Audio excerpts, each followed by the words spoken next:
The sound of rain brushed softly against the tall windows of the Williams mansion. Morning light crawled across the marble floors, cold and pale. The servants moved in quiet rhythm, careful not to disturb anyone. But Ada's mind wasn't quiet. Every step she took echoed with worry. Today was the day of the big party, the one everyone had been whispering about for weeks. It wasn't just a celebration, it was a show. Mr. Williams was about to announce his company's new partnership, and every rich family in Lagos would be there to witness it. Ada polished the glass table, her hands shaking. She had seen the event list, over 100 guests, a live band, cameras, flashing lights, and somewhere in that storm of noise, little Tobi would be sitting beside his father. Mrs. Benson entered the room, her sharp perfume arriving before her words. "Ada," she said, folding her arms, "today you stay in the back. No talking, no mistakes. If I see you near that boy again, you'll pack your bags." "Yes, Ma," Ada replied, keeping her eyes low. But inside, her heart whispered, "I made a promise." When Mrs. Benson left, Ada glanced toward the staircase. Tobi stood halfway down, dressed in a small black suit, staring at the floor. His face was calm, but his fingers twitched nervously at his sides. Ada caught his eye for just a second. She raised her hand, tiny and quick, and signed brave. Tobi blinked, then gave a small nod. Outside, cars began arriving. The noise of engines filled the driveway. Men in dark suits guided guests into the house, while the kitchen buzzed like a hive. Ada kept to her corner, serving drinks and pretending not to watch. The music started, violins, drums, laughter. The air felt heavy with perfume and money. Tobi sat at the main table beside his father, hands folded, his eyes darting from face to face. Then came the flash, a bright light from a photographer's camera, then another and another. Tobi flinched, his shoulders tightened, his breathing changed. Ada saw it from across the room. Her tray trembled in her hands. He began to move his fingers, fast, broken signs, trying to say something, but no one understood. Guests turned to stare. Someone whispered, "Poor boy." Another muttered, "He needs discipline." Mr. Williams' face hardened. "Tobi," he said quietly, "sit still." The boy couldn't hear, but he could see the anger in his father's eyes. His hands shook harder. His breathing grew sharp. Ada's heart pounded. She dropped the tray, ignoring the glass that shattered. She crossed the floor before anyone could stop her. Mrs. Benson's voice sliced through the noise. "Ada, don't you dare." But Ada was already kneeling beside the boy. Her hands moved calmly. "Breathe, you're safe with me." The boy's trembling slowed. His chest lifted and fell. His eyes found hers. He signed back safe. She nodded, yes. The music stopped. The crowd fell silent. Every head turned. From the balcony above, Mr. Williams stepped forward, his tall frame casting a shadow over them both. His voice was steady but full of cold power. "Who gave you permission to speak to my son?" Ada rose slowly, her hands by her side. "No one, sir, but someone had to listen." The words hung in the air.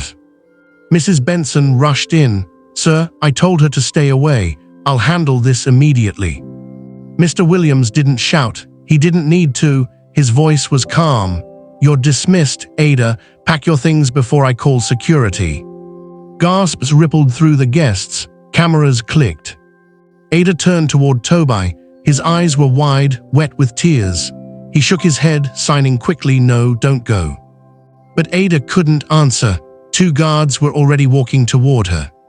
Then Tobi did something no one expected.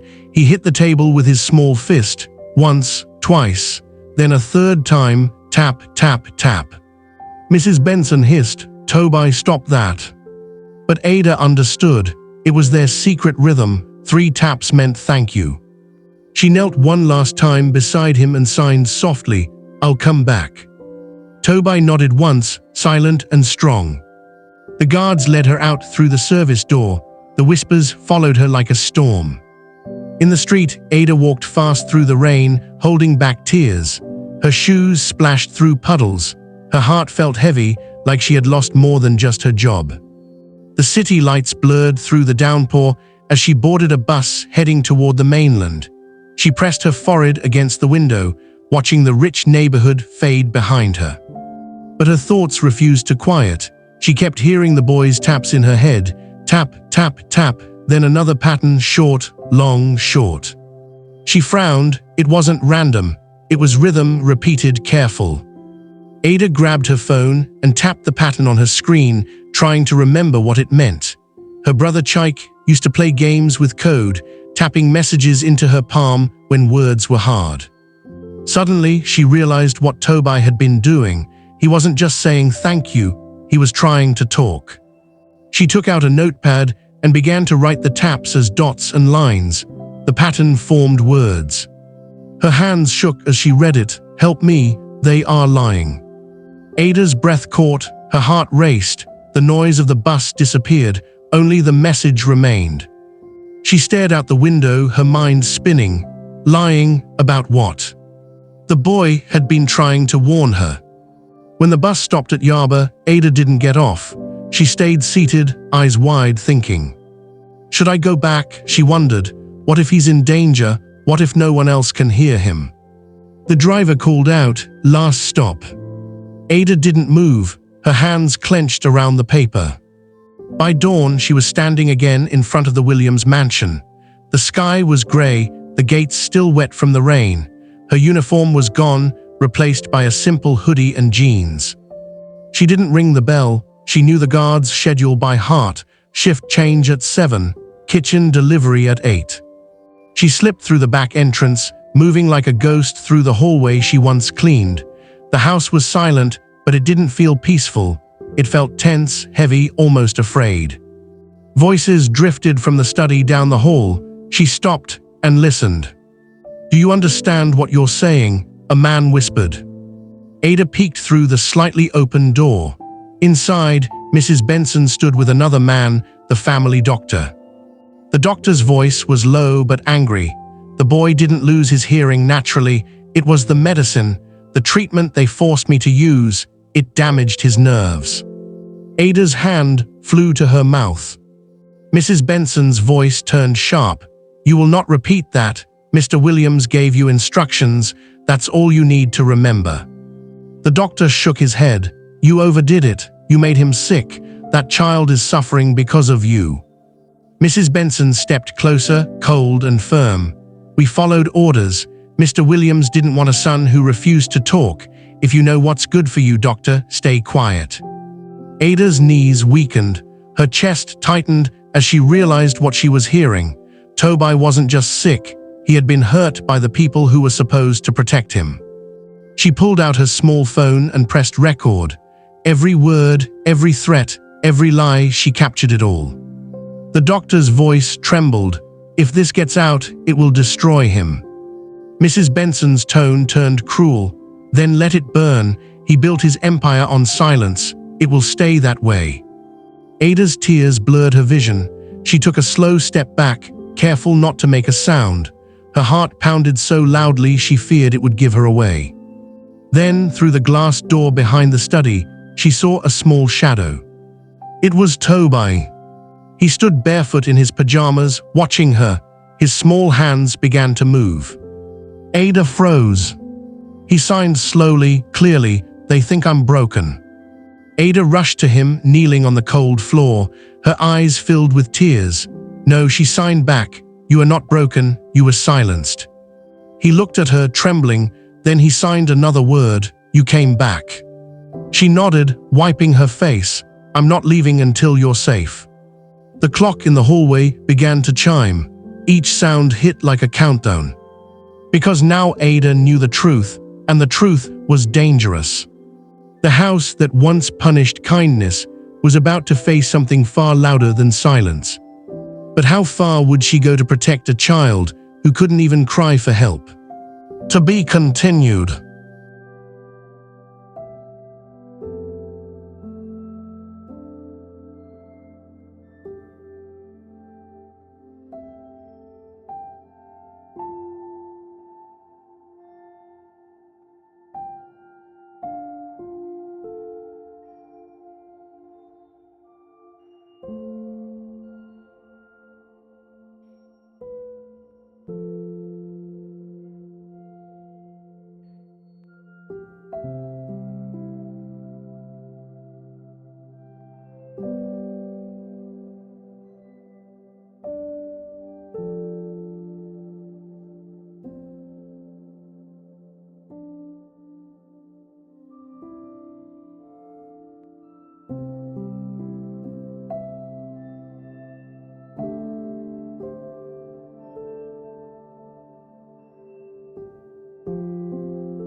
you.